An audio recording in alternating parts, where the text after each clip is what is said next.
Hola, buenos días y buenas tardes a todos.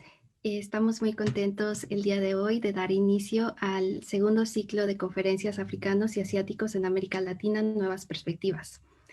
Em, Voy a dar la palabra primero a Marco Pérez Jiménez, mi colega, para que pueda presentar al director del PUIC, UNAM, y dar unas palabras, y después yo voy a presentar al doctor Felipe Hernández para que pueda iniciar su presentación. Muchas gracias.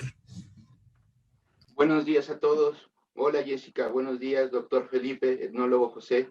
Qué gusto estar aquí con ustedes, ¿no? Por fin después de una larga organizada de meses, ¿no? De estar planeando cómo empiezan las cosas, imaginando y se acaban concretando. Eso es una gran satisfacción, tanto para los coordinadores, como Jessica para mí, como para el PUIC y el Centro de Estudios Latinoamericanos de la Universidad de Cambridge. Y qué mejor muestra es que tenemos en este momento a sus dos directores para acompañarnos, ¿no? Brevemente les comentaré en unos minutos cuál es el contexto de este segundo ciclo de conferencias. En esta segunda edición que contamos con la fortuna y oportunidad de la participación del Centro de Estudios Latinoamericanos de la Universidad de Cambridge, a través de Jessica Fernández, su coordinadora, y el doctor Felipe, este viene de una idea inicial de la doctora Luz María Martínez Montiel, que es coordinadora y fundadora del proyecto Afroamérica, la tercera raíz. Y ella, sobre todo en dos libros, para ser más concreto, Africanos en América, que se publica en La Habana, Cuba, en la editorial de Ciencias Sociales en 2008, pero que su edición primera es de inicios de los 90 y se llamaba Negros en América. Ahí enfatiza en la resistencia cimarrona y si bien no menciona las palabras racismo o antirracismo, ella implícitamente sabe que en los estudios sobre las poblaciones de origen africano es necesario tocar estos temas. De igual forma, la doctora Martínez Montiel también innova en México en el estudio de la inmigración asiática, principalmente de la inmigración china, y también de estos estudios incipientes del racismo, que en 1993 publica las inmigraciones asiáticas en el libro Simbiosis de Cultura, coordinado por Néstor García Canclini, ¿no? En ese libro, ella tiene un apartado de el conflicto chino en México. Así, y estamos hablando de 1993, es decir, un año antes del levantamiento zapatista, que, como saben, es el parteaguas en los estudios sobre racismo en México, al menos.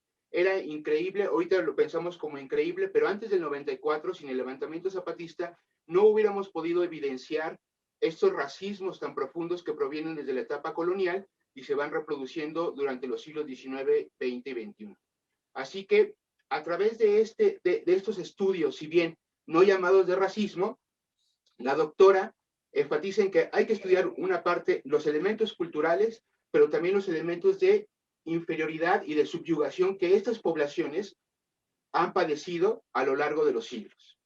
Y por último, también queremos reconocer como uno de los fundadores de esta idea al doctor Lothar Naut, que con su seminario Relaciones Transpacíficas, que es el primer seminario de la Facultad de Filosofía y Letras de la UNAM, que él en su estudio Los espacios del racismo, sin mencionarlo, toca un tema que ahora ya tiene una etiqueta conceptual que se llama protorracismo, que es estos estudiosos como Peter Wade, como Benjamin Isaac, que detectan el racismo no con los contactos coloniales entre americanos, europeos y españoles, y europeos y africanos, sino mucho antes en la conformación de ya ideas de protorracismo en la Edad Media.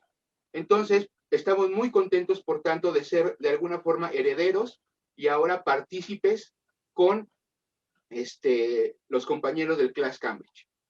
Entonces, sin más presentación, pues prácticamente en esta presentación estuve hablando también del etnólogo José del Val, que estuvo muy involucrado con la doctora Luz María Martínez Montiel, desde el proyecto que lo tuvieron en Culturas Populares, ¿no? Y después lo tienen en el proyecto universitario México Nación Multicultural, y ahora el proyecto universitario de la diversidad cultural y la interculturalidad.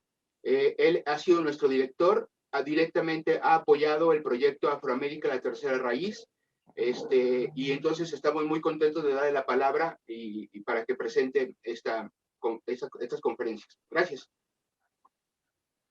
Te agradezco. Bueno, has dicho prácticamente, has hecho una historia casi de la discusión y del asunto. Y es, bueno, yo estoy muy satisfecho y muy emocionado de ver esta alianza que se ha dado con la Universidad de Cambridge, con Felipe Hernández, el director de los estudios latinoamericanos, y la posibilidad de que esto nos abra un campo amplio de colaboración y abordar el enorme problema que hay, tanto del racismo como de la caracterización de la diversidad cultural en las sociedades contemporáneas, ¿no? Hay un profundo crisis de comprensión de la diversidad, etcétera, etcétera, y este tipo de estudios, este tipo de trabajos nos permiten un poco explorar los caminos concretos en que puede aspirarse a una interculturalidad equitativa en todas las circunstancias y en este tema, ¿no? En estos temas específicos, ¿no? Pues nada más refrendar el apoyo definitivo a los trabajos de ustedes y a los de la doctora Montiel, que me aprecio conocer desde hace muchísimos años y haber trabajado con ella conjuntamente estos temas, etcétera, y, y el desarrollo de esta problemática y el hecho de que tengamos esta colaboración con ustedes es para mí, digamos, honroso y me da mucho gusto porque significa que el trabajo que se hace en el programa que hacen tanto Marco como Pablo es fundamental en estos momentos en todo lo que es las estrategias de trabajo del programa, ¿no? Claro, si tenemos la pandemia y la tenemos que hacer de esta manera virtual, ¿no? Que no sería mucho mejor poder vernos efectivamente, ¿no? Pero aún con estas limitaciones es también importante mantener el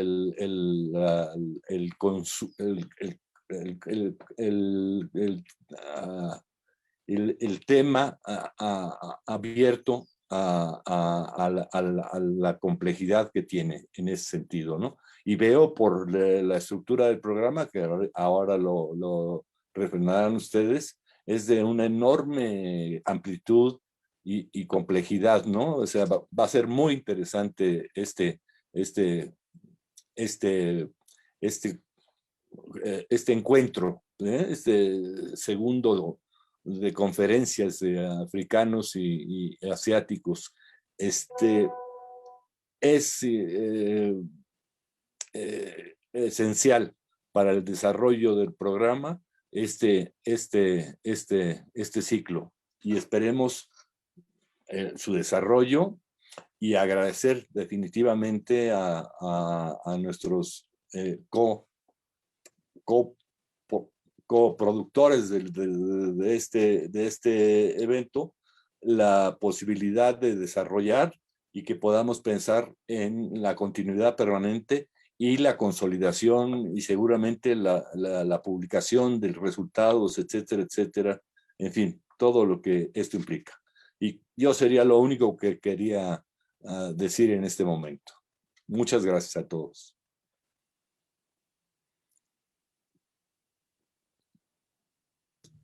Muchas gracias, etnólogo José del Val. Tengo ahora el gusto de presentar al doctor Felipe Hernández, quien presentará en esta sesión inaugural titulada Descolonización y la falacia del mestizaje en el estudio de la ciudad latinoamericana. Antes de darle la palabra al doctor Hernández, voy a dar una breve síntesis curricular. El doctor Felipe Hernández es un arquitecto y director del Centro de Estudios Latinoamericanos de la Universidad de Cambridge. Es el primer latinoamericano en ser nombrado director de CLAS y sigue siendo el primer colombiano en haber ocupado un puesto de profesor permanente en la Universidad de Cambridge. Felipe imparte clases de arquitectura y diseño urbano, a la vez que imparte cursos y seminarios de teoría e historia de la arquitectura y el urbanismo. Ha trabajado y publicado extensamente sobre América Latina y otras áreas del mundo en desarrollo, incluidas África y el sudeste asiático. Felipe es el autor de Baba para arquitectos y Más allá de los maestros modernistas, arquitectura contemporánea en América Latina. También es coeditor de Urbanismos Marginales, Desarrollo Informal y Formal en Ciudades de América Latina, Repensar la Ciudad Informal, Perspectivas Críticas desde América Latina y Transculturalización, Ciudades, Espacios y Arquitecturas en América Latina. Repensar la Ciudad Informal fue catalogado como la contribución más importante a los estudios urbanos en América Latina por la revista Arquinca. Actualmente, el doctor Felipe Hernández está escribiendo su tercera monografía, un estudio de las periferias urbanas en ciudades de las Américas, donde explora la intersección entre arquitectura, pobreza, raza y género en la producción de espacio habitable. También está preparando un gran compendio global sobre raza y arquitectura con el profesor Itohan Osajimwese, de la Universidad de Brown. Muchas gracias, doctor Felipe Hernández, por estar con nosotros hoy y también por esta sesión inaugural y esta plática que promete ser muy interesante.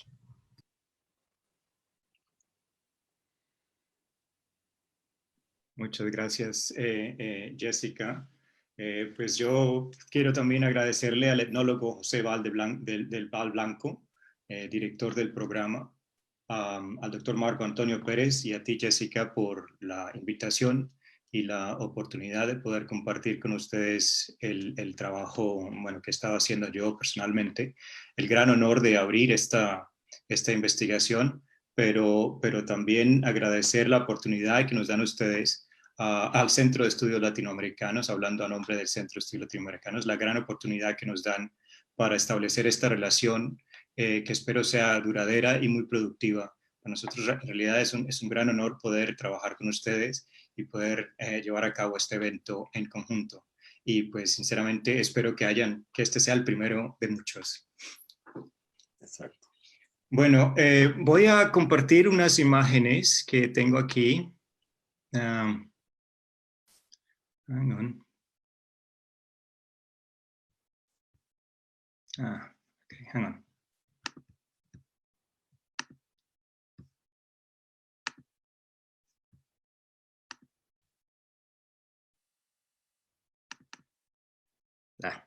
Muy bien.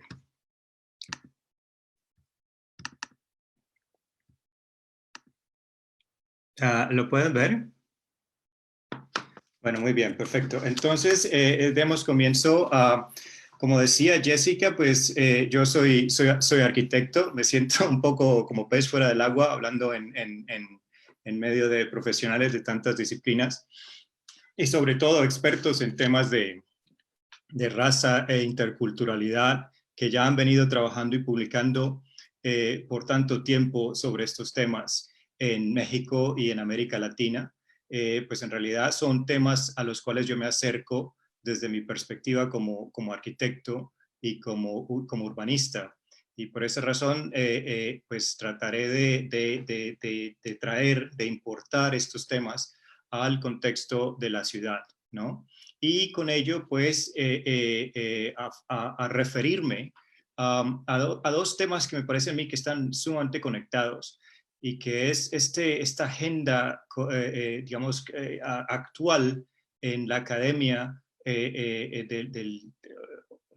hoy en día sobre la descolonización y la necesidad de empezar a retar, a cuestionar estas estructuras que se han generado desde el descubrimiento de América y que continúan influyendo las relaciones interculturales, las relaciones étnico-raciales y, por supuesto, de muchas maneras, la economía, el desarrollo de la ciudad y el estudio y los estudios a todo nivel, pero sobre todo los estudios culturales en el mundo. Entonces, permítanme hacer una breve introducción refiriéndome un poco a un problema que desde el punto de vista del urbanismo ha recibido digamos, muy poca atención, que seguramente en otros contextos académicos ha recibido mucho más atención, pero que me parece a mí que es sumamente necesario acercarnos al problema de la raza también desde una perspectiva histórica, ¿no? Entonces voy a leer unas notas que he hecho para esta presentación. Como es bien sabido, después de los procesos de independencia en el siglo XIX, vino el arduo proceso de construir naciones independientes que permitían la participación la participación en un sistema, la participación de estas naciones-estado nuevas, en un sistema que ya se esgrimía de manera global. Historiadores, sociólogos y antropólogos a todo lo largo de las Américas han estudiado este proceso, pero hasta muy recientemente era poco lo que se había escrito sobre las consecuencias de estos procesos de independencia, que si bien permitían establecer nuevas soberanías, no garantizaban el desmantelamiento de las estructuras coloniales precedentes. La raza, como lo demuestra el trabajo de importantes académicos entre los cuales se encuentra Pablo González Casanova, Aníbal Quijano, Silvia Rivera Cusicanqui, entre muchos otros, es uno de los factores más importantes y menos estudiados, a través de los cuales se vislumbra la continuidad de estructuras coloniales en la nación moderna, no solo latinoamericana, sino en el mundo. Las historias tradicionales presentan a América, el continente americano, todas las Américas del norte al sur, como una primera ola de descolonización que se inicia con la independencia de los Estados Unidos en 1776, seguida por Haití en 1769 y posteriormente de varias campañas de liberación en el resto del continente, culminando con la independencia de Brasil en 1822. Sin embargo, esta interpretación básica o tan básica de las nociones de independencia y descolonización no revelan el impacto de estos procesos en la estructura de la sociedad posterior a la colonia. Como se menciona anteriormente, el resultado de los movimientos independentistas fue la creación de un Estado-nación, una figura política que surge con el fin de expresar los deseos de autodeterminación y de garantizar un sistema soberano. Menos evidente es el hecho de que el Estado-nación, como figura política a través de la cual era la figura política, ¿no? A través de la cual se llevarían a cabo todas las relaciones internacionales. De hecho, el orden mundial internacional moderno se basa en la figura del Estado-nación, que como tal requiere la preexistencia de principios occidentales adoptados por las naciones recientemente independientes de las Américas, ¿no?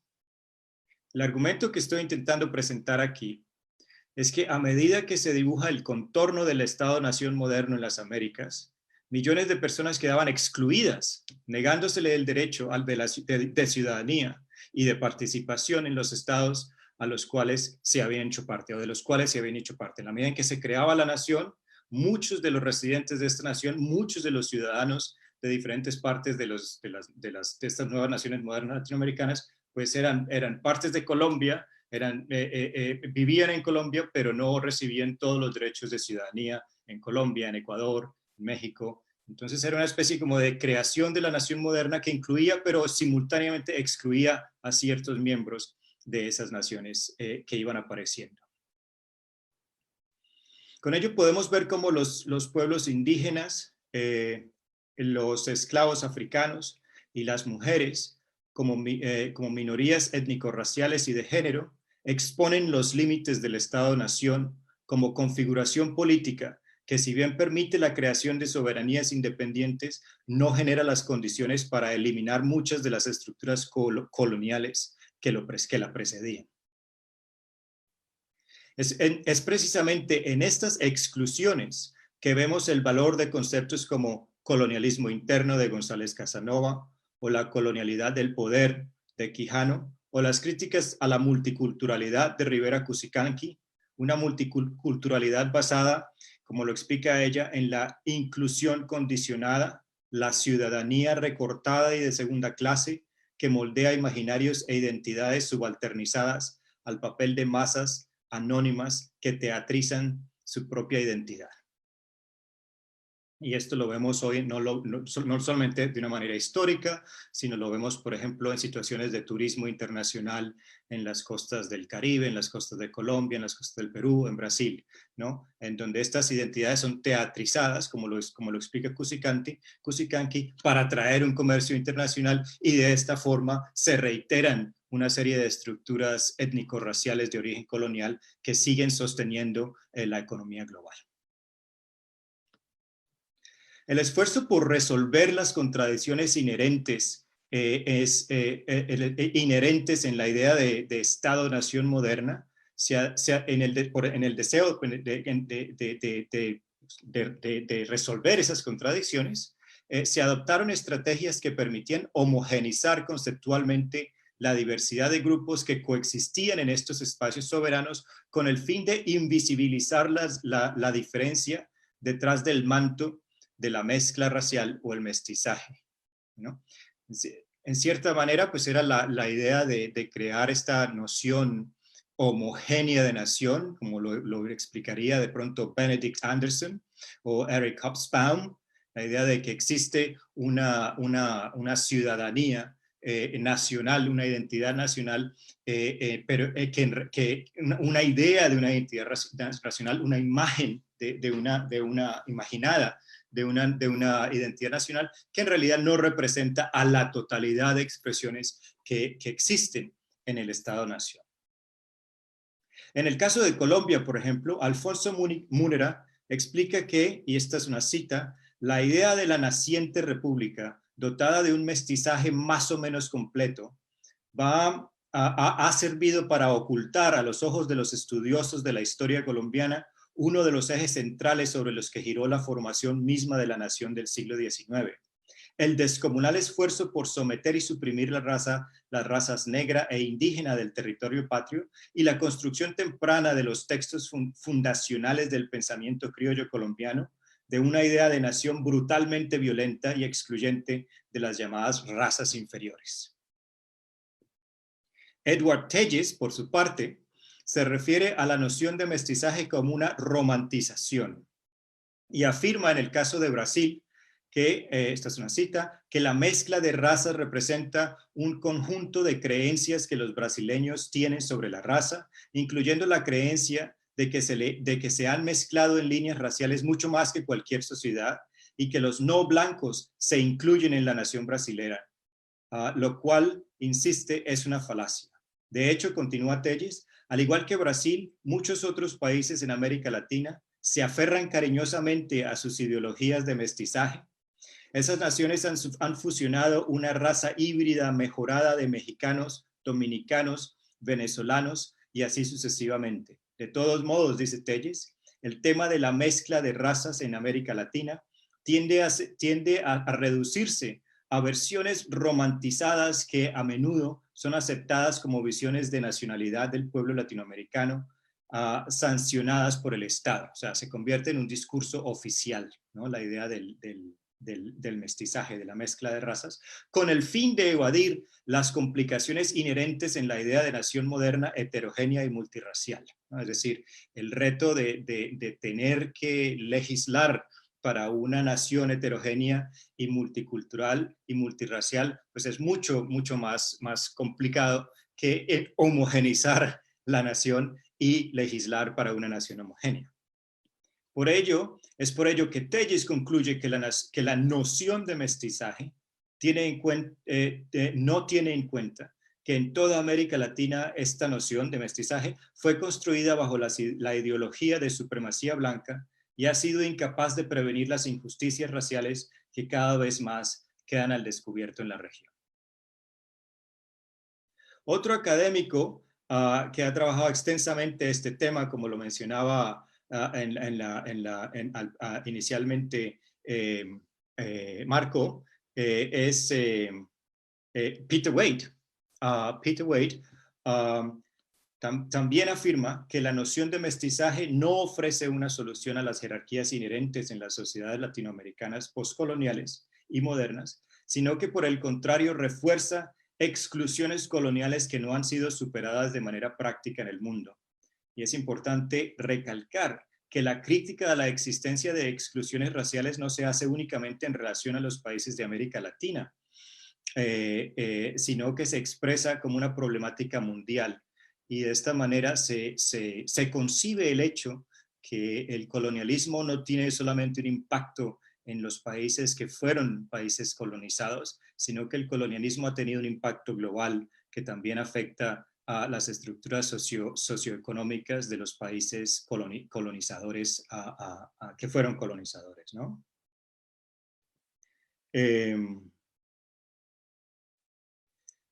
Y entonces, en sus propias palabras, Wade afirma que the recent emphasis on mestizaje as potentially subversive may indeed owe a good deal to theories about hybridity, como lo dice Telles también, that casted as a symbolic process that unsettles hierarchies, orthodoxies, and purities, creating a third space. Aquí, con esto se suma de pronto a esta idea ya del discurso postcolonial, ¿no? La idea de una third condition, de una tercera situación, outside binary oppositions. It is worth noting that while scholars may cast mestizaje as a subversive hybridity, in the Latin American context, this is generally tempered with a recognition that mestizaje may work as an ideology of oppression, marginalizing Black and indigenous populations. So, así yo creo que vamos viendo cómo se construye gradualmente una crítica a esta noción de la mezcla de razas, en la cual el origen de este deseo de homogenizar a través de la mezcla de razas revela, de hecho, la existencia de unas divisiones, exclusiones y jerarquías que no se superan a partir de la narración, de la narración de la raza, ¿no? Entonces, de hecho, el mismo Peter Wade, citando a Jorge Clor de Alba, nos recuerda, the very idea of mixture depends fundamentally on the idea not only of whiteness, ¿no? Para la idea de mezcla se requiere reconocer la existencia de blanco, ¿ya? But also of blackness and indigenousness. De idea que es muy importante que si bien la mezcla se identifica como un resultado superior, ¿no? De todos modos requiere la existencia de las diferencias para sostener la idea de una mezcla. Entonces no las elimina, ¿verdad?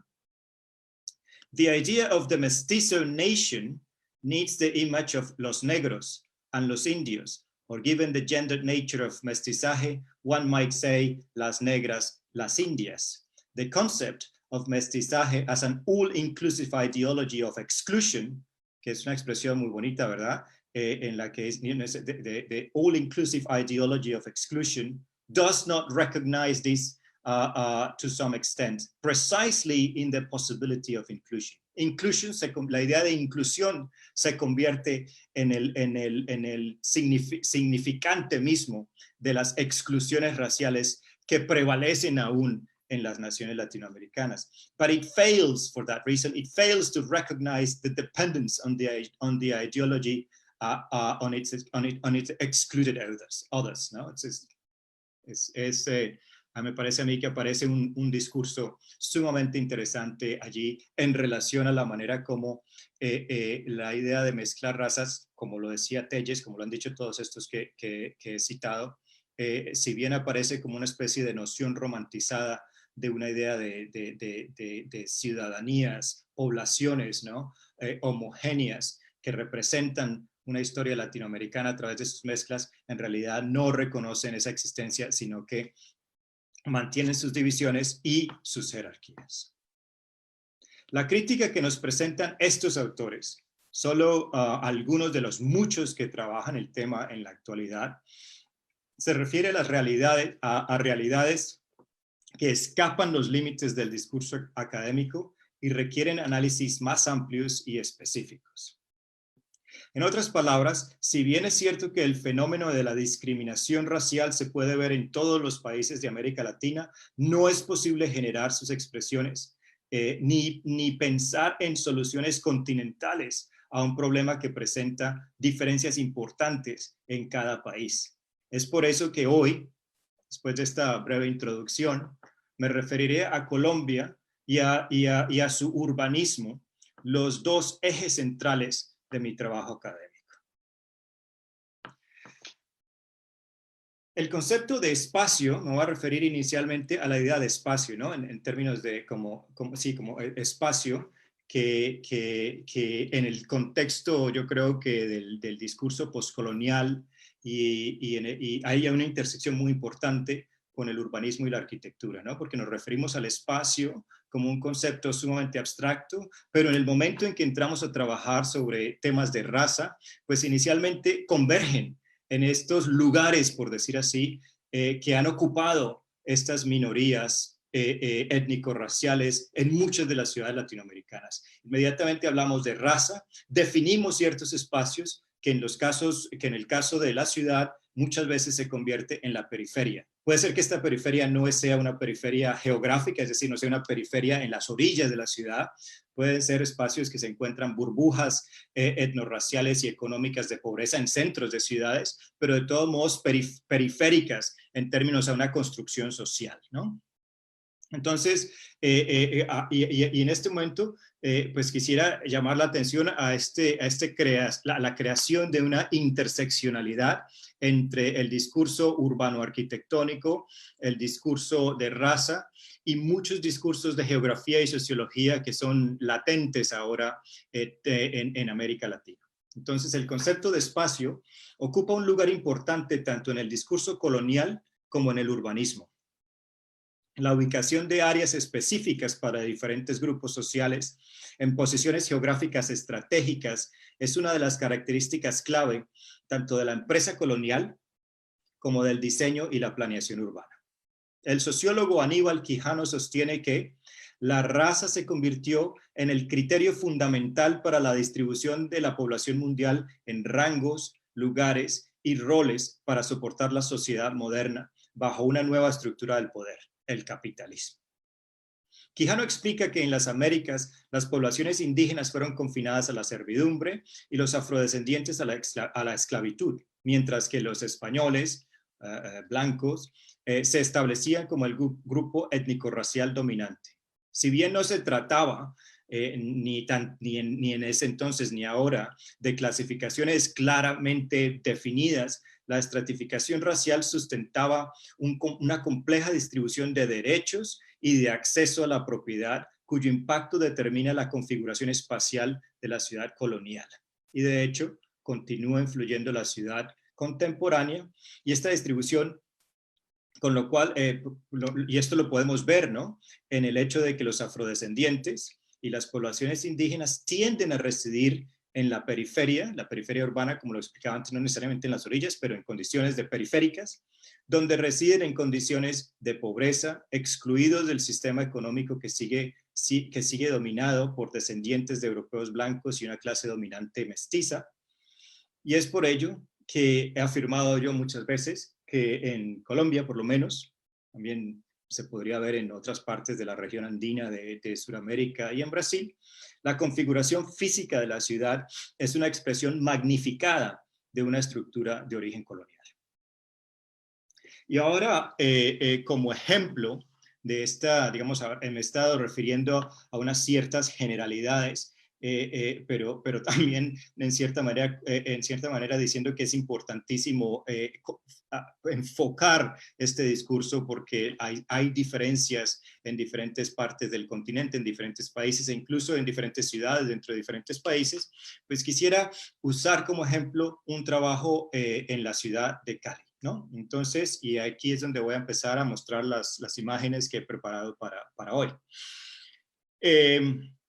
Entonces voy a presentar un caso en la ciudad de Cali, recientemente publicado en colaboración con Ángela Franco, bajo el título de Urban Spaces of Fear and Disillusionment, en un libro que se titula Cities, Capitalism and Politics of Sensitivities, que fue coeditado por Adrián Scribano, Ana Servio y Margarita Camarena, Lurs, que es que creo que es colega de ustedes en la UNAM, ¿no?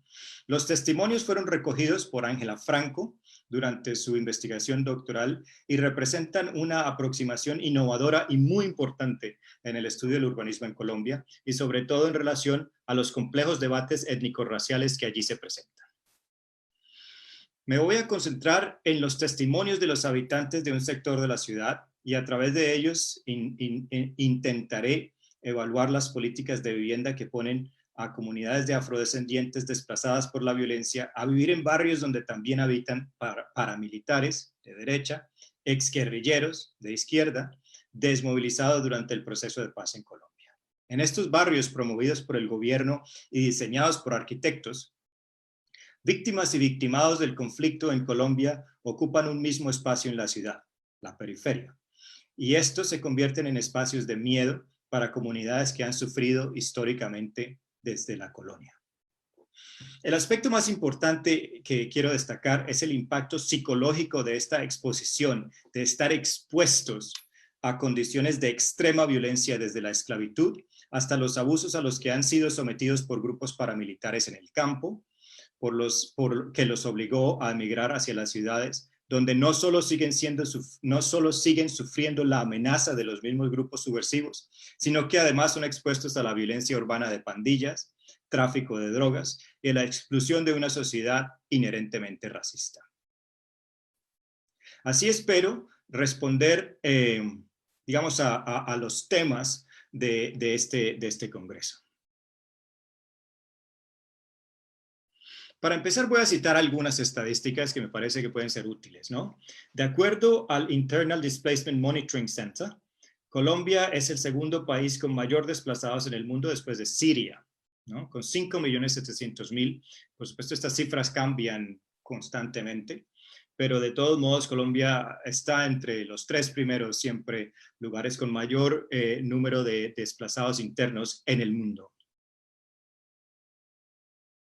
Según el Observatorio de Discriminación Racial de la Universidad de los Andes, el 22.5% del total de personas desplazadas, ¿verdad? De esos 5 millones que están entre 5 y 7 millones, el 22.5% del total de desplazados en Colombia son afrodescendientes, ¿verdad? Un cuarto de los desplazados son afrodescendientes, lo cual sugiere que el 12.3% de la población afrodescendiente en Colombia, más del 10% de la población afrodescendiente en Colombia, vive actualmente en condiciones de desplazamiento forzado.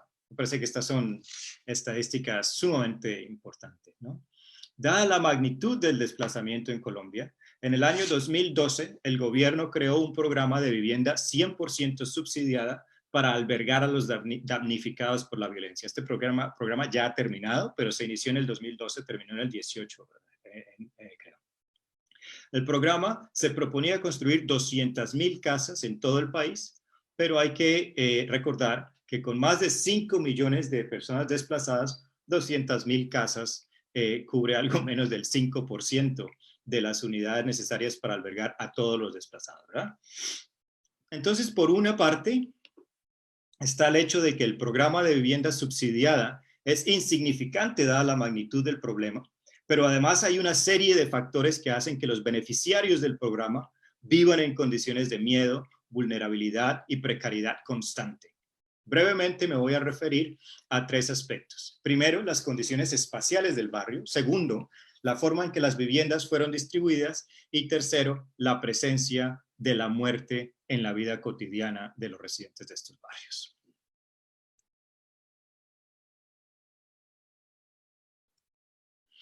El caso de estudio es el barrio Llano Verde de Cali, construido entre el 2012 y 2013 por desarrolladores privados, quienes vendieron el proyecto completo, 4.321 casas, al gobierno local, de las cuales 3.523 fueron asignadas al programa Vivienda Gratuita de la Presidencia de la República. Aunque la empresa desarrolladora cumplió con todas las normas urbanísticas que requerían espacios libres para la creación de equipamiento público como escuelas, centro de salud y centro comunitario, estos fueron simplemente dibujados en los planos, pero no fueron construidos.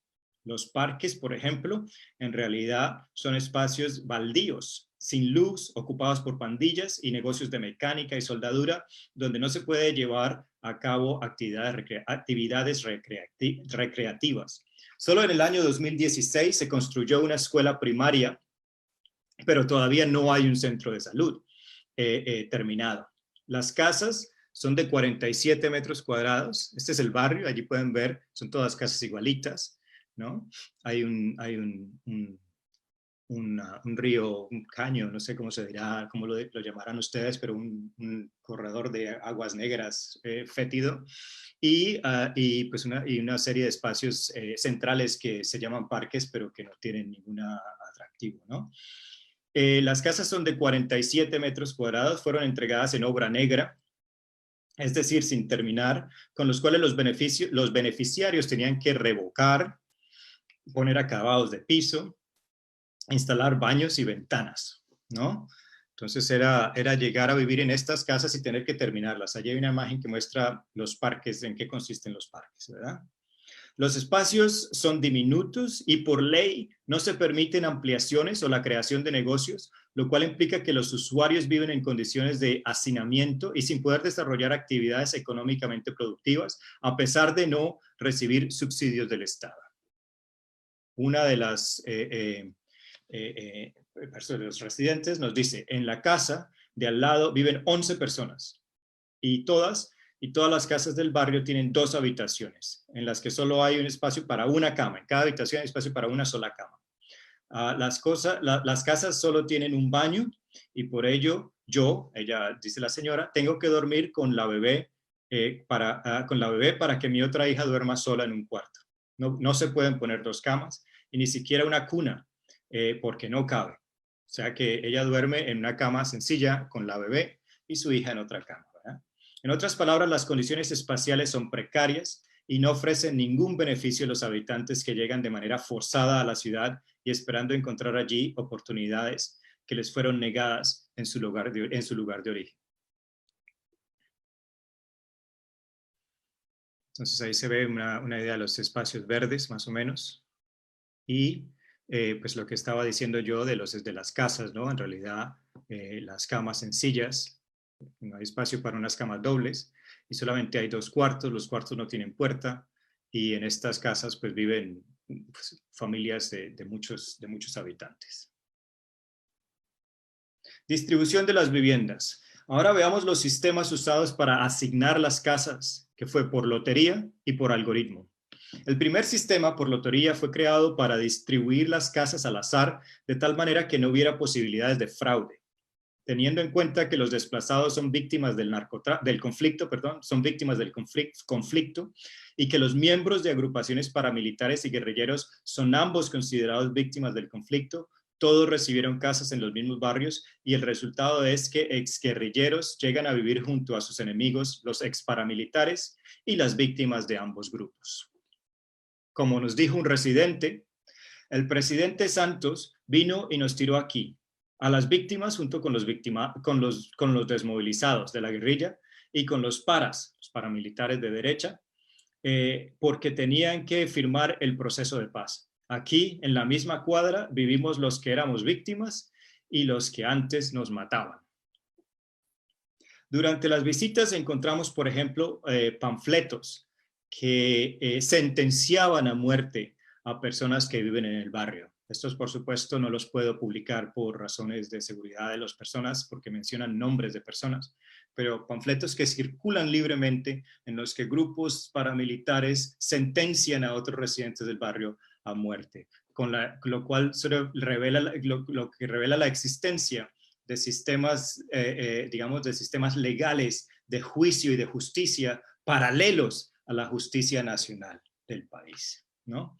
Otro residente nos indica que a mí se me conocía por ser defensor de los derechos humanos y apoyar las víctimas del conflicto.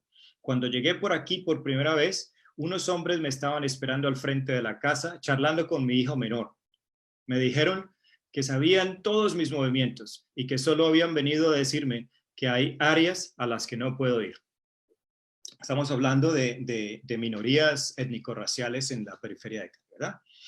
Lo más preocupante es que varios funcionarios del gobierno entrevistados admitieron saber que esto estaba sucediendo, pero no cambiaron el sistema para evitar que continuara. De hecho, uno de los funcionarios entrevistados dice: a pesar de todos los aspectos positivos del programa de vivienda gratuita, se convirtió en un hecho destructivo promovido por el gobierno. Otro funcionario se refirió a los barrios de vivienda gratuita como una bomba de tiempo.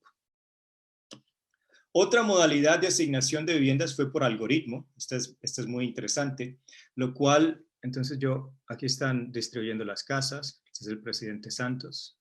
Y este es el resultado de la distribución por algoritmo, un mapa que se hace que revela la distribución de las casas por algoritmo. Entonces, con lo cual se calculaban los índices de vulnerabilidad. Por ejemplo, ser afrodescendiente implica una cierta vulnerabilidad, lo mismo que ser mujer y madre soltera. Entonces el resultado fue que ciertos grupos terminaban ocupando áreas específicas. Por supuesto, si una persona era afrodescendiente, mujer y madre soltera, pues tenía tantos grados de vulnerabilidad que se volvía prioridad para la casa, ¿no? Entonces, claro, el resultado fue que ciertos grupos terminaban ocupando áreas específicas de los barrios y esto visibiliza las diferencias raciales entre los habitantes, instigando estereotipos. Entonces, como pueden ver, las personas, digamos, de mayor vulnerabilidad, pues terminaban casi todos viviendo en las mismas zonas del barrio porque les asignaban las primeras casas, ¿no? Entonces, el resultado fue las diferencias raciales entre los habitantes, instigando estereotipos. Los negros son perezosos, bullosos, ladrones. Los indígenas son inocentes y tontos, mientras que los paisas, que son blanco-mestizos, son emprendedores. Así es que las minorías raciales, ya de hecho aisladas socialmente, terminaban siendo relegadas a espacios de marginalidad dentro de un barrio que ya es considerado marginal en la ciudad. Entonces, unas condiciones de doble marginalidad racial, ¿no? No solamente están marginalizados en la ciudad, están marginalizados en el barrio que también es marginal. Las consecuencias de la distribución de las casas, entonces caminar, esta ya es la situación, el último punto al que me refería yo, que es la presencia de la muerte en la vida cotidiana de los residentes de este sector. Entonces, caminar por las calles de Llano Verde se convive constantemente con la muerte. En esta esquina, alguien fue asesinado. Allá mataron a alguien más. De hecho, nuestro informante, persona con la que íbamos por el barrio, un activista local desplazado, nos dice de repente: aquí me amenazaron a mí, vinieron con pistola y me dijeron que me fuera. No sé si es compartir esta amenaza, ¿no?, con nosotros, es decir, nosotros estábamos allí en el barrio. Al compartir esta amenaza, no se da cuenta de que está compartiendo con nosotros la posibilidad, el riesgo que nos comparte, ¿verdad? Es decir, nosotros vamos con él, ¿ya? Entonces, no entender esta condición nos revela esa situación en que la muerte es tan presente que ya no da nada a compartirla, ¿verdad? Es decir, aquí pueden pasar cosas horribles y es como lo normal, ¿no? Entonces eran ese tipo de situaciones en las que las condiciones étnico-raciales generan una situación, digamos, psicológica en la cual ya vivir en la ciudad representa unas condiciones particulares digamos, de exclusión aceptadas colectivamente e individualmente por los residentes. De manera muy natural, continuaba diciendo, por eso en el programa local de desarme no me meto, porque me da miedo. Estamos rescatando a los jóvenes y a las madres de cabeza de familia que se han vuelto prostitutas porque les tocó. Muchachos sanos del campo que no sabían qué era ponerse un cigarrillo en la boca, aquí fuman marihuana y la vida es bastante complicada. La tragedia de la muerte está inscrita en la vida cotidiana de los habitantes al punto de que deja de ser tragedia.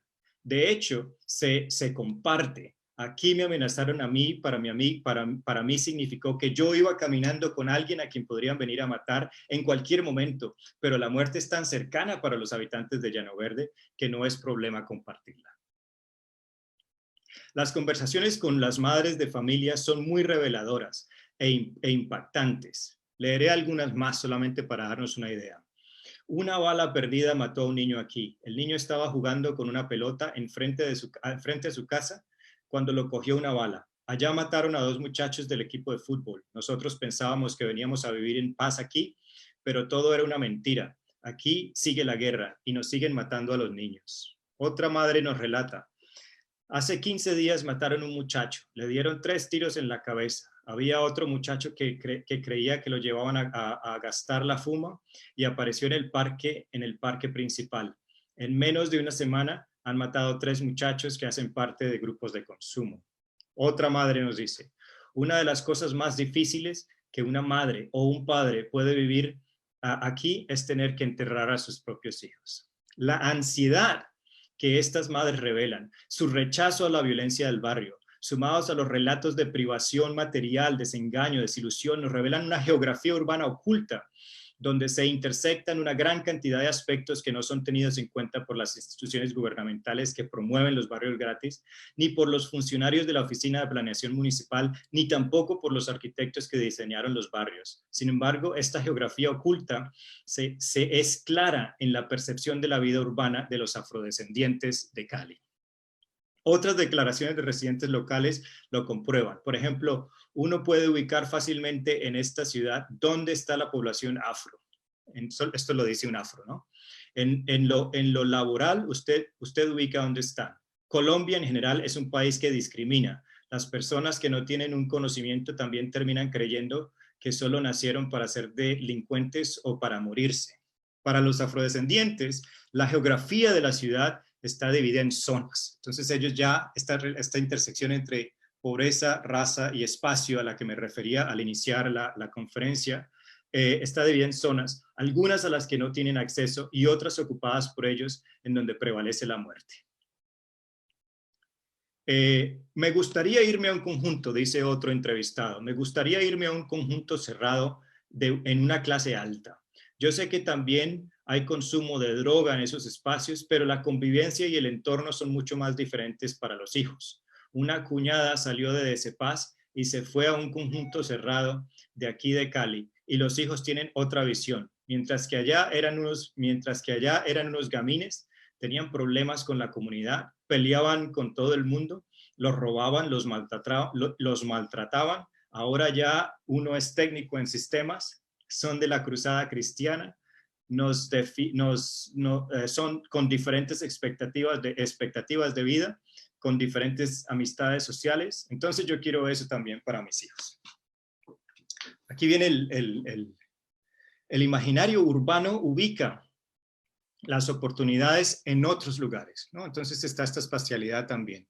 La oportunidad para el afrodescendiente, para la mujer, para el pobre, está en otra parte, ¿no? Entonces uno empieza a descubrir una geografía, una espacialidad urbana determinada por unas condiciones socioeconómicas y raciales, ¿no? Lugares a los cuales la mayoría de residentes de Llano Verde no tienen acceso, la clase alta. En realidad no es una cuestión de clase en el sentido marxista. La clase alta representa un espacio físico, otro lugar en la ciudad, aislado, un conjunto cerrado, diferente y asociado a otros esquemas de superación representados por oportunidades educativas y principios cristianos, los cuales en el imaginario de los residentes garantizan una vida mejor. Gradualmente, los relatos recogidos revelan una imagen de la ciudad mental y física que no corresponde con el discurso de paz y reconciliación presentado por el gobierno, el mismo mensaje que justifica la construcción de los barrios.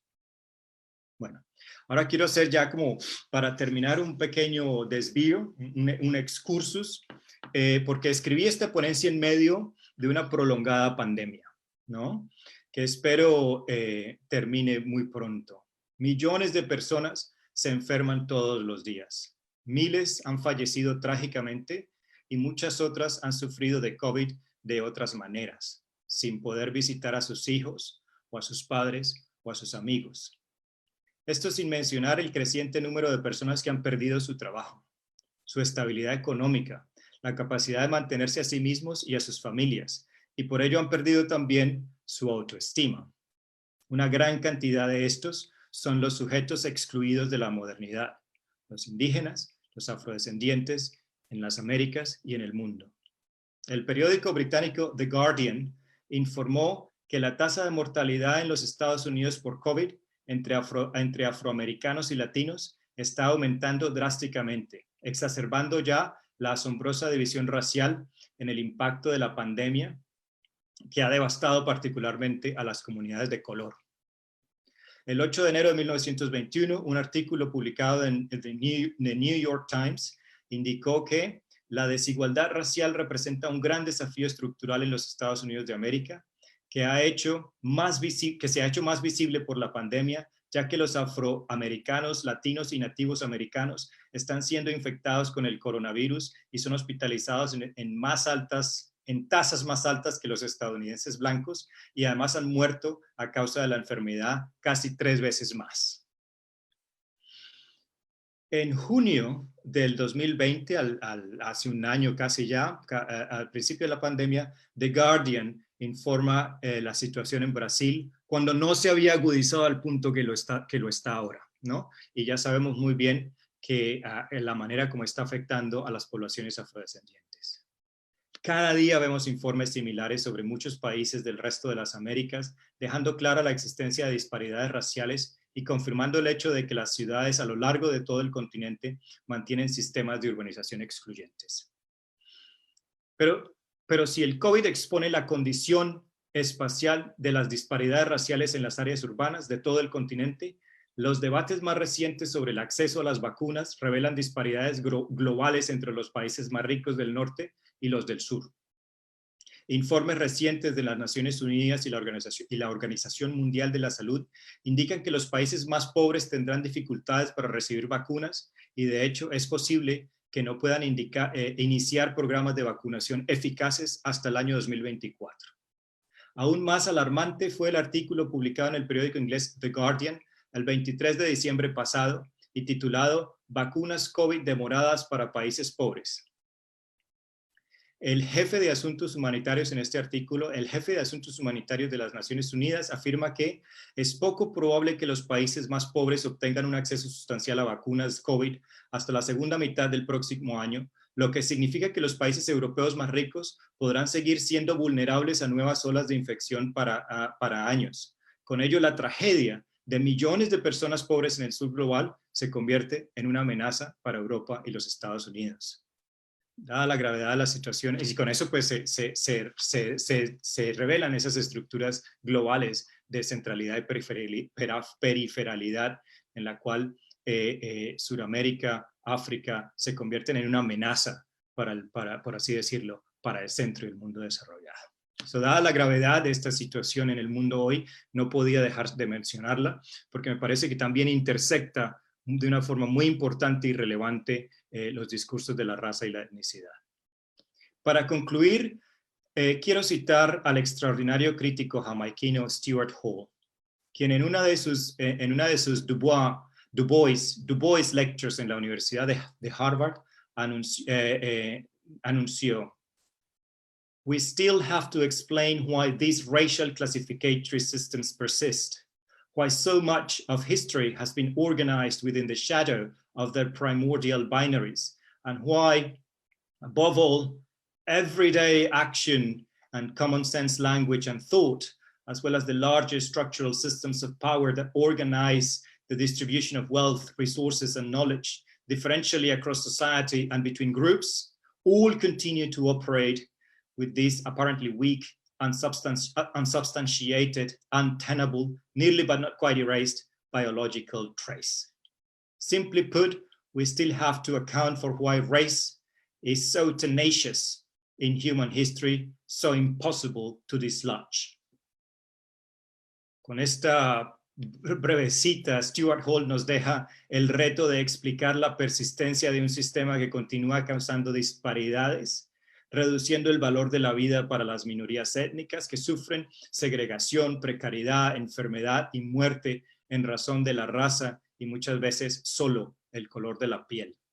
Es así como Stuart Hall hace más fuerte su llamado, diciendo: we should have the courage of our convictions and give race up altogether as a philosophically unacceptable way of thinking.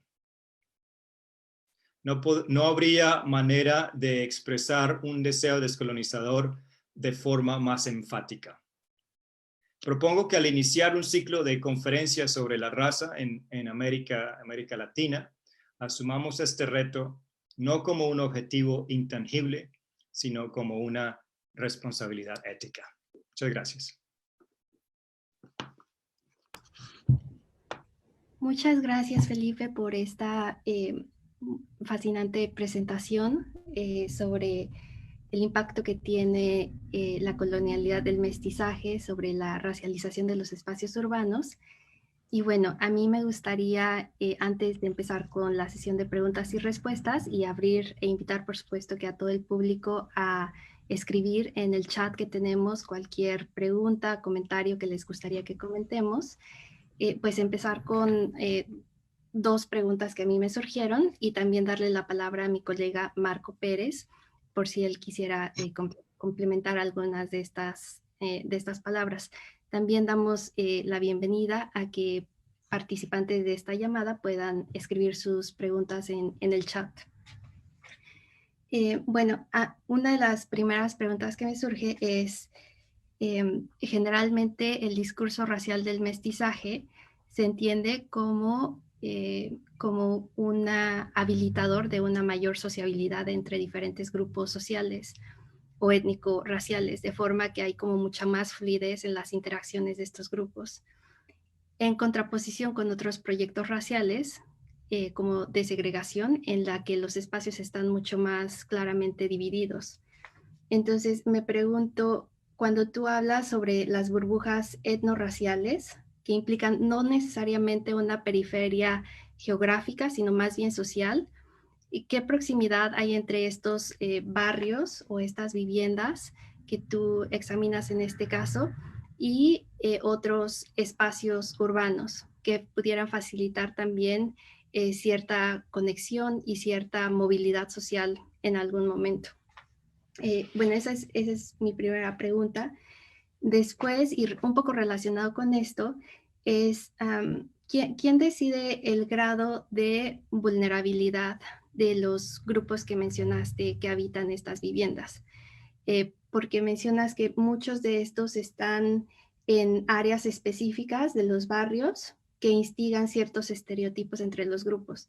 Entonces, me pregunto, ¿cómo se forman esas áreas específicas y si es parte de la planeación del gobierno y del Estado, o si es también que estos grupos encuentran ciertas estrategias para combatir el miedo y la vulnerabilidad que mencionaste a través de su asociación? Y bueno, esas son mis primeras preguntas. Muchas gracias. ¿Quieres que intente responder ya mismo? ¿También podemos tomar más preguntas? No, como quieras tú, como quieras. Vale, ¿Sí? mira, sí,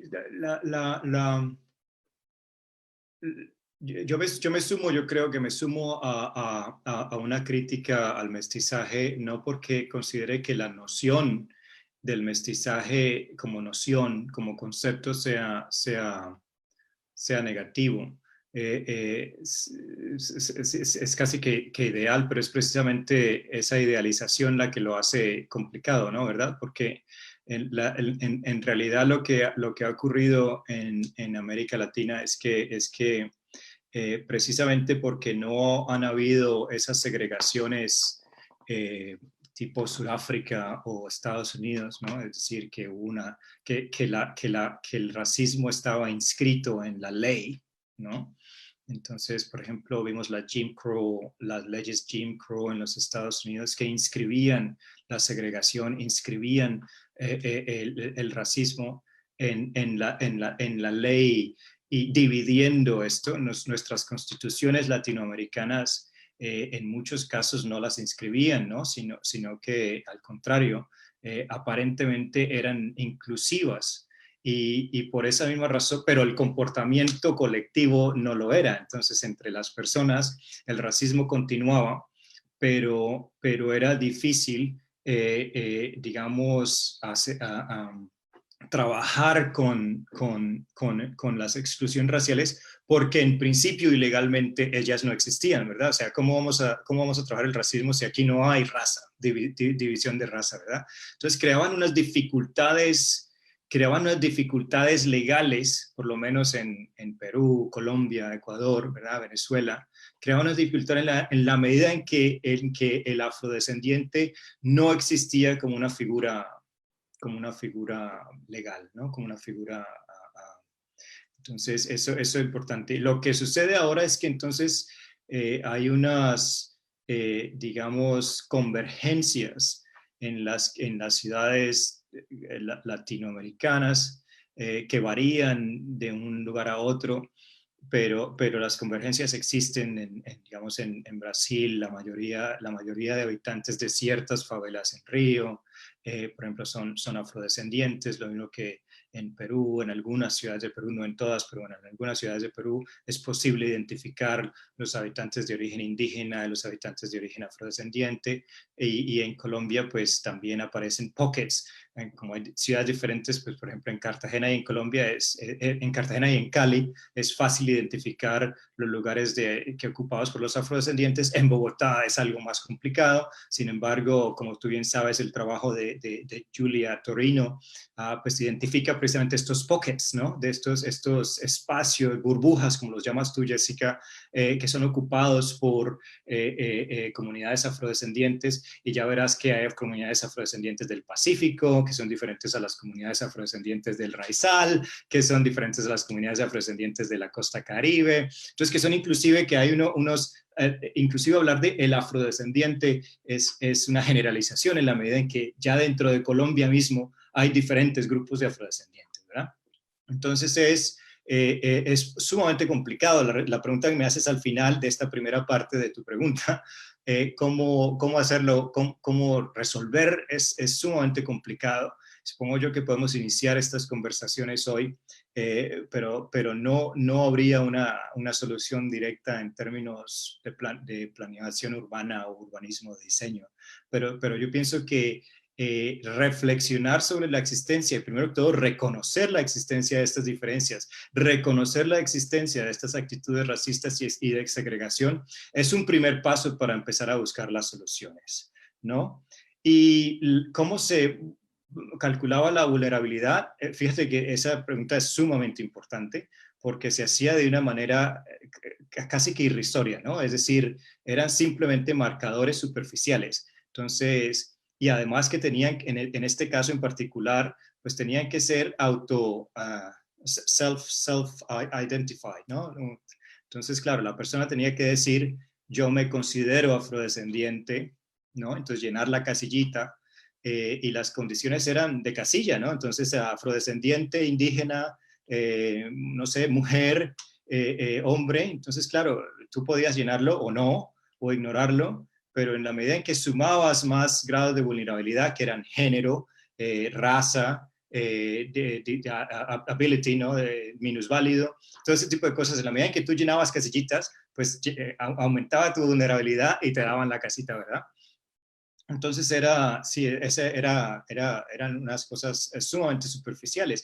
Que lo interesante es que si bien el gobierno, por una parte tú te puedes imaginar que el gobierno lo está haciendo precisamente con el fin de beneficiar a las personas que ellos consideran más necesitadas, pero el resultado accidental de este proceso es que terminaron reforzando unas divisiones en la medida en que los grados de estos marcadores de vulnerabilidad lo que hicieron fue poner a las personas de mayor vulnerabilidad, que eran afrodescendientes, mujeres, en un rincón del lugar. Entonces generaron segregación racial, en este caso accidental, pero luego, si bien el accidente ocurre al principio, lo que genera es que en el desarrollo posterior del barrio, pues ya existen estas divisiones que se traducen en unos comportamientos violentos entre los grupos, digamos, afrodescendientes y los otros. Muchas gracias. Marco, no sé si tú tienes una pregunta. ¿Sí? Ok. Gracias, Jessica. Más que una pregunta, pues un agradecimiento y unas impresiones hacia la interesante conferencia del doctor Felipe. Yo considero que, bueno, le agradecemos mucho otra vez estar aquí. Y yo considero sumamente importante el enfoque interdisciplinario que él presenta, ¿no? El estudio del espacio, ya sea urbano o del espacio-territorio, en donde se den estas configuraciones racializadas, es importantísimo para los estudios sobre racismo, tanto histórico como contemporáneo, ¿no? Cuando lo estaba escuchando, recordé mi tesis de doctorado en el puerto de Veracruz, ¿no? En donde hago un estudio sobre de la distribución socioétnica de la población de origen africano en el puerto, ¿no?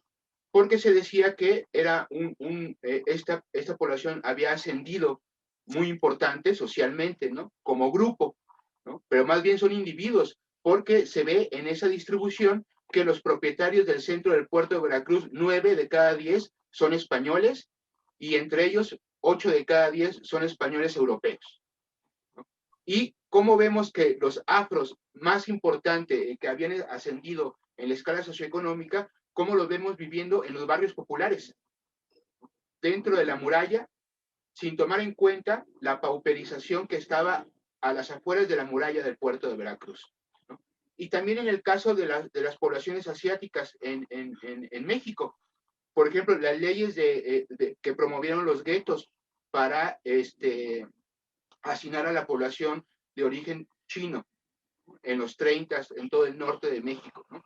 Cómo el espacio es muy importante y se ve como una amenaza y como un miedo hacia el otro, ¿no? El espacio, el reacomodo y la distribución urbana refleja muy bien cómo se construyen también estos miedos de las élites blancas mestizas hacia los otros no mestizos blancos y compartir estos espacios, ¿no? Entonces, pues más bien ese es mi comentario y yo le agradezco mucho otra vez su participación. Gracias. Muchas gracias, Eduardo. Muchas gracias. Bueno, tenemos en el chat 2 preguntas. Las voy a leer. La primera de ellas es de Juan Mario Pérez y dice: Doctor Felipe Hernández, ¿puede caracterizarse la política pública de distribución del espacio habitacional como una administración del conflicto por parte de la clase política? ¿Puede decirse que la exclusión y el racismo es un mecanismo de control de las minorías? Bueno, es una pregunta sumamente complicada, muy, muy importante y sumamente complicada. Yo pienso que si se asume la pregunta como una pregunta generalizada para ser aplicada en América Latina en general, o si se asume, digamos, bueno, sí, de esa manera sería muy difícil responder, ¿no? Entonces habría que pensar de dónde estamos hablando, de qué país estamos hablando, y supongo yo que la pregunta se refiere a las políticas actuales, ¿no? Contemporáneas. Entonces, ¿qué está sucediendo en este momento con las políticas? Entonces, habría que ver, por ejemplo, las diferencias que se podrían encontrar en Brasil en este momento, con un gobierno de las características que hay allí, y lo que podría estar sucediendo de pronto en Ecuador, ¿no? Con un gobierno de las características que allí se presentan. Entonces, ¿qué tipo de políticas están surgiendo y cómo se expresan estas políticas en las divisiones raciales y en las relaciones interculturales e interétnicas en esos países? En el caso particular de Colombia, en el que yo me refiero, que es la ciudad de Cali. La ciudad de Cali en Colombia es la segunda ciudad con una mayor población afrodescendiente proporcionalmente después de Salvador en Brasil. O sea que la población afrodescendiente en Cali es enorme, es una población muy importante, ¿no? Entonces, y también es una ciudad cuyo origen está sumamente centrado en la caña de azúcar, ¿no? Entonces era una sociedad cuyo origen pues está sumamente conectado a una tradición esclavista, ¿verdad? Entonces allí hay dos aspectos importantes, que uno es la tradición sociocultural de la ciudad engraved, ¿no? Grabada allí en esta historia de la caña de azúcar, ¿verdad? Y por otra parte están las condiciones de retención de valor de la tierra, la generación de producto a través de la tierra con los desarrolladores urbanos, ese tipo de cosas, que si bien no son actitudes racistas directamente, recalcan, resaltan y refuerzan esa división, esa segregación racial en la medida en que la intersección entre pobreza y afrodescendencia es muy grande, ¿ya? Entonces, claro, los desarrolladores urbanos siempre están trabajando en la medida de generar surplus value, ¿no? De generar surplus, más valor de la tierra, y pues en hacer este tipo de cosas puede ser que directamente no intenten segregar, pero el resultado económico y financiero de las operaciones que hacen magnifica la segregación racial, porque la intersección es tan grande que entonces grupos minoritarios afrodescendientes terminan siendo excluidos nuevamente. Muchas gracias. Y tenemos una pregunta de Juan Pablo Vicenteño, que también nos está acompañando en esta sesión. Primero dice, felicitaciones por la conferencia. ¿Podría ampliar en cómo es que se interseccionaliza los espacios desde el racismo, la violencia y otras opresiones?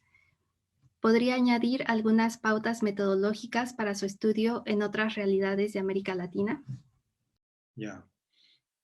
Bueno, sí, o sea, lo que me interesaba precisamente era tratar de resaltar esa intersección que en Colombia, o sea, yo no me canso de subrayar la importancia de que habría que mirarlo en cada lugar, dadas las condiciones ¿no? de habitabilidad, los residentes de los diferentes sectores. En el caso de Cali, por lo que decía anteriormente,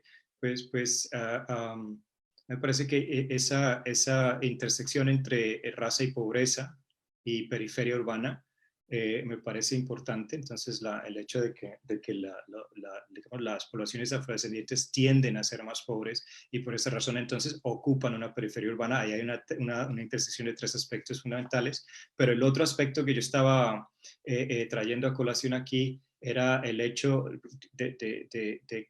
de que las poblaciones afrodescendientes rurales en Colombia también han sufrido desproporcionalmente del desplazamiento forzado por el conflicto entre guerrillas y paramilitares, que ha forzado a estas comunidades a desplazarse a la ciudad y entonces terminan ocupando la periferia urbana, en donde se reproducen la violencia digamos, rural, se reproduce en un contexto urbano en donde en cierta medida se vuelve mucho más visible, pero también mucho más cruda, ¿no? En la medida en que son espacios mucho más reducidos. Entonces, bueno, la interseccionalidad era esa, ¿no? Es decir, las condiciones de pobreza que se intersectan con la condición de afrodescendencia y que causan que a razón de la falta de recursos, pues estas poblaciones terminan viviendo en los sitios más baratos, seguramente más precarios, y precisamente por esa misma razón luego viene la situación de inseguridad. Y pues no sé, es decir, yo pienso que si te fijas en esas intersecciones, entonces ya habría la posibilidad de ver cómo ocurren, no sé, en México, en el Distrito Federal, pero luego sería diferente en el sur de México, luego supongo yo que sería diferente en el norte, y lo mismo, no sé si estás en Perú, pero entonces lo mismo sería en Lima, habría unas condiciones particulares. Hay un estudiante del Centro de Estudios Latinoamericanos que se llama David Eastern, que está haciendo un trabajo muy importante sobre la situación en Lima, de informalidad, de género y de indigenismo en las periferias de Lima. De manera que estas intersecciones pueden existir en muchas partes, pero ya tendrías tú que poner la lupa en el lugar donde estás estudiando. Muchas gracias. Tenemos una pregunta de Stephanie Beltrán. Nos dice, ¿cómo se reproduce el racismo a través del discurso en Colombia? ¿Y cómo impacta el racismo territorial en los sujetos racializados? Hombre, qué pregunta tan importante. Del discurso, ¿a qué discurso te referirías? ¿No? Supongo yo, digamos, cómo se reproduce el discurso político, supongo yo. Entonces aquí hay un montón de trabajo sumamente interesante, y Betty Ruth Lozano ha estado trabajando muchísimo sobre los términos, la manera en la cual el reconocimiento del afrodescendiente como sujeto político ha permitido una reconstrucción racializada de este mismo sujeto, ¿ya? Es como el mestizaje, pero al revés. Si bien el mestizaje invisibilizaba el afrodescendiente, y entonces creaba una situación en la cual se podía ignorar y se le podía, digamos, discriminar, pero no existían los mecanismos para trabajar con esa discriminación o para combatir esa discriminación. Entonces ahora el reconocimiento como sujeto político, entonces visibiliza esa presencia de tal manera que luego se convierte en una presencia que se puede socialmente segregar, ¿no? Estas dos, es muy interesante porque si lo miras, si bien ese es el discurso político, si lo miras desde el punto de vista académico, se vuelve una cosa sumamente importante en dos sentidos, ¿verdad? Entonces el discurso académico racializa en la medida en que estamos en este tipo de conversaciones que estamos en este momento, ¿verdad? Que lo que nos interesa, por supuesto, sería como lo propone Stuart Hall, ¿no? Stuart Hall nos pone un reto, eliminemos la raza, ¿verdad? Eliminemos la raza porque si eliminamos la raza, eliminamos el racismo, ¿verdad? Pero lo interesante de este debate es que en la medida en que empezamos a hablar de la raza, pues estamos reconociendo las existencias de estas diferencias raciales y entonces necesitamos a trabajar con estas particularidades, ¿no? Entonces es reconocer, crear, ¿no? Lo que estamos tratando de eliminar. En el discurso, digamos yo, público, será público, popular, entonces yo pienso que ese es otro aspecto que me parece que me parece fascinante, ¿no? En Colombia tenemos unas expresiones que son políticamente súper incorrectas, pero son sumamente normales y comunes. La gente las usa digamos, de forma humorística para referirse a ciertas cosas. Y pues entonces yo pienso que este discurso popular reproduce, digamos, casi que inconscientemente. La gente usa esas expresiones y muchas veces sin entender muy profundamente la manera en que esas expresiones mantienen unas estructuras étnico-raciales, culturales muy históricas, ¿no? Entonces, habría que ver qué discurso es al que nos referimos y de qué manera muchas veces estos discursos se articulan de una manera intelectual, otras veces de una manera casi que colectivamente inconsciente, bueno, y así, ¿no? De manera que esa pregunta es fundamental para tener en cuenta en las próximas conversaciones de este congreso, supongo yo, y entonces habría que identificar en realidad quién habla, quién genera el discurso y qué objeto tiene, ¿no? ¿Qué objetivo tiene la persona que habla en la creación de estas partes, de estas intenciones, por así decir, the agency, ¿no? La agencia del speech. Sí, tenemos otra pregunta muy, muy interesante, es de Juan Carlos Romano, nos pregunta, ¿cómo el racismo puede o ha sido invisibilizado en las políticas públicas? ¿Se podría hablar de unos mecanismos de normalización de la discriminación? Saludos y muchas felicidades por tan interesante ponencia.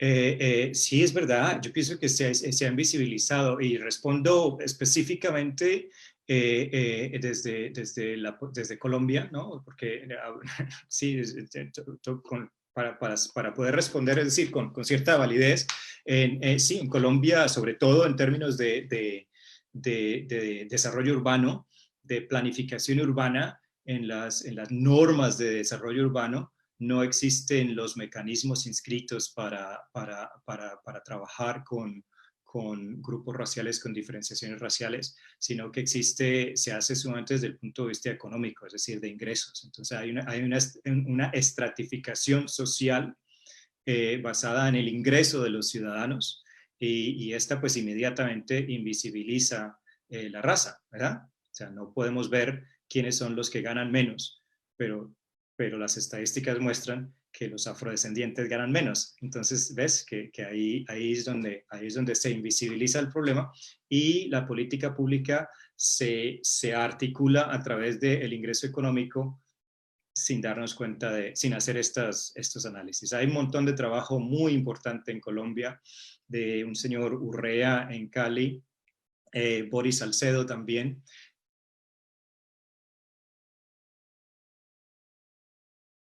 pública en las discriminaciones y las segregaciones raciales en Colombia. Perfecto. Nos estamos acercando al final de esta sesión inaugural, pero nos quedan 4 minutos. Entonces me gustaría dar un poquito de tiempo para que alguna otra persona pueda enviarnos preguntas, comentarios.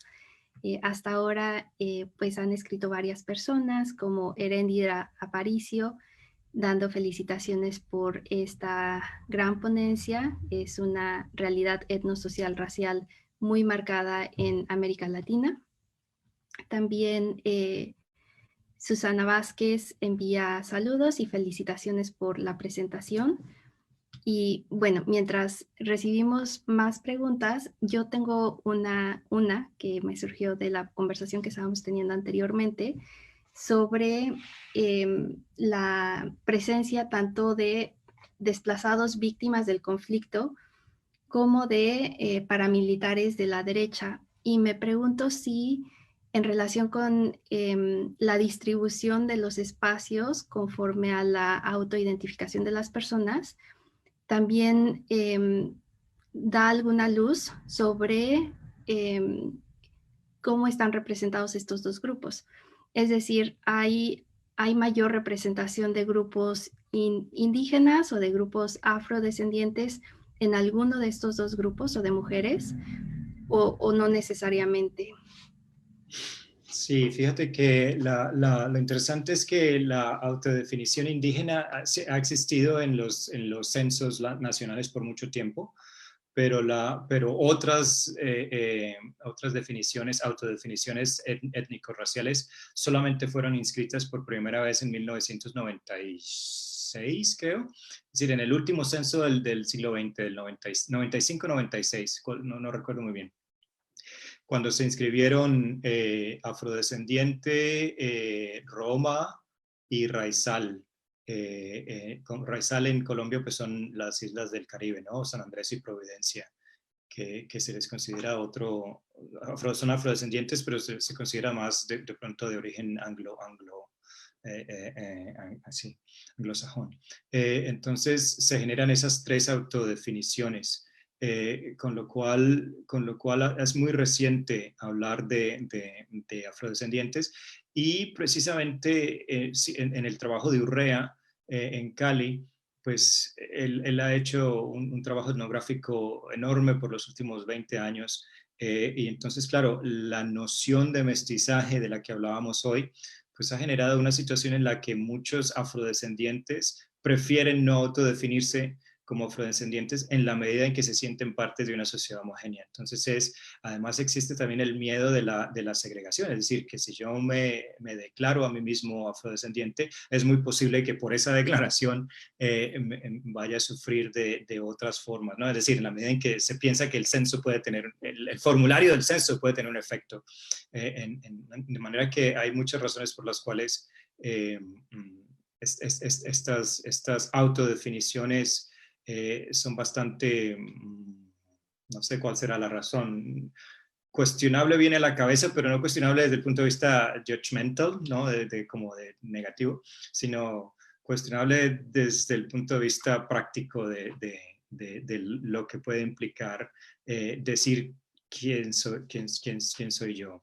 Y en términos luego del conflicto, pues allí hay una situación muy delicada, ¿no? En la medida en que sí es cierto que grupos indígenas y afrodescendientes de diferentes lugares de Colombia, grupos indígenas sobre todo por su aislamiento geográfico, y grupos afrodescendientes también por su aislamiento geográfico en las regiones de Chocó sobre todo. Peter Wade ha hecho mucho trabajo sobre esto, lo mismo que el profesor alemán de la Universidad de Miami, se me olvida su nombre, han hecho mucho trabajo sobre esto. Y claro, entonces en estas regiones ha habido un conflicto entre paramilitares y guerrilleros que por supuesto también envuelve al gobierno, y de pronto uno de los de los aspectos que olvidé mencionar, que también hay que tener en cuenta, pues es state violence, ¿no? La violencia del ejército, ¿no? La violencia del Estado, el uso del poder en este conflicto, ¿no? Y entonces, como no es solamente un conflicto entre guerrilleros y paramilitares de derecha, es un conflicto con el ejército, con el gobierno, y es en medio de esta situación que estos grupos, digamos, remotos sufren de un desplazamiento forzado. Y entonces anteriormente, en este caso, Peter Wade presenta un argumento sumamente válido, importante, es que estas comunidades han existido con tal grado de distancia que solamente se reconocen afrodescendientes en la medida en que aparecen en el contexto mestizo, ¿ya? Antes no necesitaban reconocerse como nada porque estaban tranquilos, y luego de pronto llegan a la ciudad y surge allí que allí son afrodescendientes, ¿verdad? Entonces es esta situación de tener que reconocer algo que antes no tenía la misma relevancia. Muchas gracias, Felipe. Bueno, pues hemos llegado al final de la sesión. Voy a darle el turno a mi colega Marco para que dé unas últimas palabras antes de despedirnos. Muchas gracias, Jessica. Pues estamos muy felices de poder haber inaugurado nuestro ciclo de conferencias. Yo creo que promete mucho porque el doctor Felipe aborda varias cuestiones que se van a presentar a lo largo de nuestras conferencias. El problema del mestizaje, por ejemplo, que también Jessica lo va a abordar muy bien. El problema del mestizaje, como bien decía el doctor Felipe, que hay un proyecto segregacionista en algunos países y hay un proyecto asimilacionista en otros países, y en el proyecto asimilacionista todo parece que es menos racista, ¿no? Es esta forma de cómo muy bien Alexander von Humboldt, desde el siglo XIX, define en una frase el racismo mexicano, ¿no? Y cuando habla de cuando dos personas tenían una disputa en la calle, ¿cómo lo resolvían? Diciéndose, pues usted cree que soy más blanco que yo. Ese es el asunto, ¿no? O sea, como bien lo dice el doctor, no se está pretendiendo en que en el proyecto asimilacionista tiende hacia un arianismo. No, el problema es que el proyecto racial de mestizaje nos involucra de tal forma en que nos enseñan que el proceso de blanqueamiento es lo que debe de perdurar. Y ahí están las frases tan arraigadas raciales en México como de mejorar la raza, ¿no? Que se dice en cualquier cena de familia, ¿no? O sea, es una frase abiertamente coloquial, ¿no? Ese es un gran reflejo de la importancia de lo que se va a presentar en este ciclo, ¿no? Y de haber iniciado así como con el doctor Felipe. El etnólogo José del Val tuvo que retirarse hace unos 5 minutos. Está muy feliz, agradece mucho al doctor Felipe, sobre todo a Jessica, la coordinación desde Cambridge, y pues no nos resta más que cerrar el día y pasarle la palabra a Jessica. Gracias. Muchas gracias. Muchas gracias a todos.